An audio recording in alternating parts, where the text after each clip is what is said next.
Hope can be a dangerous thing. So we were told around the halfway point of the Shawshank Redemption, but Katie Thurston didn't let such a saying fog her thinking early on The Bachelorette last night. "I'm hoping to figure out who it is that I see blending into my life," she said in a confessional at the outset of the installment, prior to a trio of hometown dates. "You don't just marry a man, you marry his family, so this is huge." First up, Katie spent the day with Blake Moyn, getting a dose of his life in Canada. In New Mexico, as the guys had to replicate their native cities at the resort due to COVID-19 restrictions. The duo rode on mechanical moves and played hooky before going to see Blake's family. After awkwardly learning from her son that the physical chemistry between Blake and Katie was 1000% there, Moyn's mom wanted to make sure some feelings were present as well. "Was Katie in love?"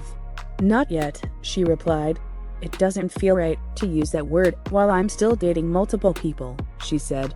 And yet the aspiring spouses eventually made up, and Blake told the camera the word love is a scary word to use. "Still, at the end of the night, the way she kissed me, if things keep going the way that they are, I see myself getting engaged to Katie." Cut to Justin trying to make Katie feel at home in Baltimore, but doing it without his parents around because they told him they just don't comprehend the whole premise of The Bachelorette. "I was a little disappointed," Katie admitted, "if not meeting Justin's mom and dad. I was a little surprised, especially given how soon an engagement is. I think meeting the families is extremely important, and it's hard because with Justin's family not here, I do wonder, is Justin ready for a proposal? A marriage? That's a little bit of a struggle for me." Thurston did end up spending time with two of Justin's very good friends, with one of them telling Katie how reserved he usually finds Justin. "But he's just so himself around you," this pal observed. "I haven't seen him that way before." To close their night together, Justin opened up to Katie about his feelings. "As much as I'm trying to fight it, I know I'm falling in love with you, and that is how I feel," he told her. "I'm not going to hold back." The two then swapped spit, and Justin said he could absolutely see himself getting engaged. From there, it was time for Katie and Greg to pretend they were in New Jersey. And it started out well. They rode a tandem bike down a makeshift boardwalk, ate pork rolls and Italian ices, and surfed on a motorized machine. They also played basketball together, something Greg used to do with his dad before he passed away. After meeting with Greg's mother and brother, Katie felt better than ever before about this potential husband. "I hate to use the word frontrunner, but Greg is someone I have a strong connection with," she said. "Greg is someone I don't care if I'm allowed to say this, like, Greg will be here next week. Greg is someone I want to continue to pursue our relationship with."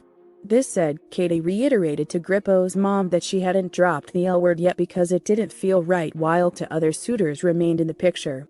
Greg, however, he went all in. "I haven't been this happy in the longest time," he told Katie after the family gathering. "I didn't know that I was going to fall in love with you. And I am in love with you.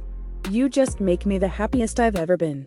Katie didn't reciprocate those feelings exactly, and this is where the Bachelorette spoilers at last came true. This is where an all-time argument broke out. The reality stars kissed goodnight, but Greg told the cameras he felt confused about where his and Katie's relationship stood. "I'm so sad because I spilled my heart out to her last night. I don't know. I told her I was in love with her. She really didn't have any reaction," he said. "I wasn't asking for a lot, just the smallest thing to let me know she was feeling somewhat of the same."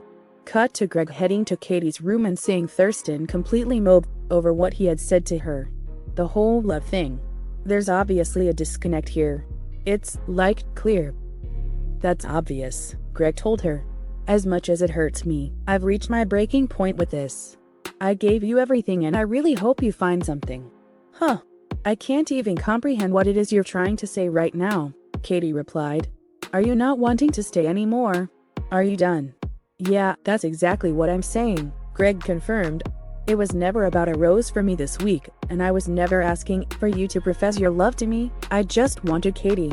Grippo proceeded to storm out of Katie's hotel room, and she chased after him. However, Greg stood firm on his position to leave. "I deserve more than what I've been given on your side," he said. "I'm not happy here anymore. I'm done here." That prompted Katie to declare the same thing. "I am done. I am done. I am done." Caitlin Bristow ran to Katie's room in response to the drama, where she found the Seattle resident crying over the breakup. It just feels like it's all for nothing," she said of her time on the program when Caitlyn asked how she wanted to proceed. Katie said, "I want someone to book my flight home." And that's how the episode ended. "We can't believe there won't be a winner this season on The Bachelorette." Just kidding. This was all just a bunch of scripted nonsense, and Katie will be back next Monday, as usual.